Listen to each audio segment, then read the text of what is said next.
Assalamualaikum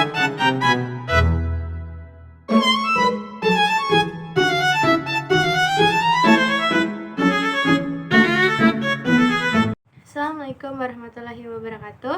Perkenalkan, nama saya Filza Kaisa Najwa dari kelas 11 ingin mempresentasikan tentang pengakuan kedaulatan Indonesia. Langsung saja pembahasan. Pengakuan kedaulatan Indonesia merupakan salah satu momen terpenting dalam penjajahan bangsa Belanda. Meskipun Indonesia telah memproklamasikan kemerdekaannya pada 17 Agustus 1945, Belanda tidak langsung mengakui kemerdekaannya tersebut dan berusaha kembali menguasai Indonesia. Kenapa sih Belanda tidak langsung mengakui Indonesia? Karena Belanda merasa bahwa wilayah Indonesia masih wilayah sahnya.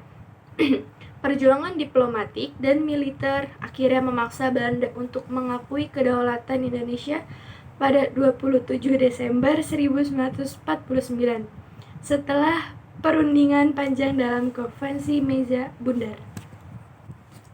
Latar belakang proklamasi kemerdekaan 17 Agustus 1945 setelah Jepang menyerah kepada sekutu. Soekarno dan Hatta memproklamasikan kemerdekaan Indonesia pada 17 Agustus 1945. Namun, Belanda berusaha kembali mengakui Indonesia dengan bantuan pasukan sekutu. Agensi Militer Belanda 1 pada tahun 1947,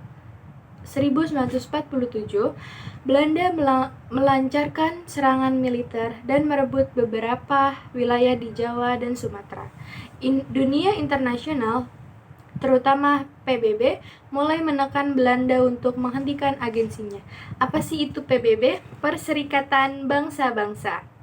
Agensi Militer Belanda II pada tahun 1948, Belanda merebut Yogyakarta, ibu kota Indonesia pada saat itu, dan melawan Soekarno-Hatta serta pemimpin lainnya.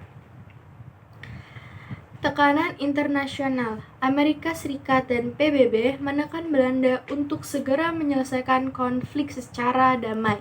PBB membentuk Komisi Tiga Negara (KTN) untuk menengahi perundingan antara Indonesia dan Belanda. Konferensi Meja Bundar (KMB) pada tahun 1949. Konferensi Meja Bundar ini bertempat di Den Haag, Belanda pada tanggal 23 Agustus sampai 2 November pada tahun 1949. Pesertanya yaitu Republik Indonesia diwakili oleh Muhammad Hatta, Belanda diwakili oleh Herman van Rompuy, dan Belanda dan juga ada Bijeenkomst voor Federal Overleg atau BFO, perwakilan negara-negara bentukan Belanda di Indonesia. PBB, Perserikatan Bangsa-Bangsa, United Nations Commission for Indonesia sebagai penengah. Hasil KMB, Belanda setuju untuk menyerahkan kedaulatan kepada Republik Indonesia Serikat. Pasukan Belanda harus ditarik dari Indonesia.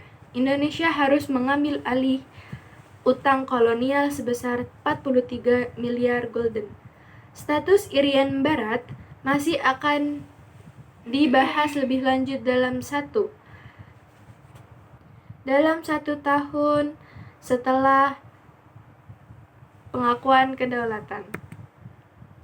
Pengakuan kedaulatan Indonesia pada tanggal 27 Desember 1949, tempat pengakuan Amsterdam, Belanda. Ratu Juliana secara resmi menyerahkan kedaulatan kepada Indonesia.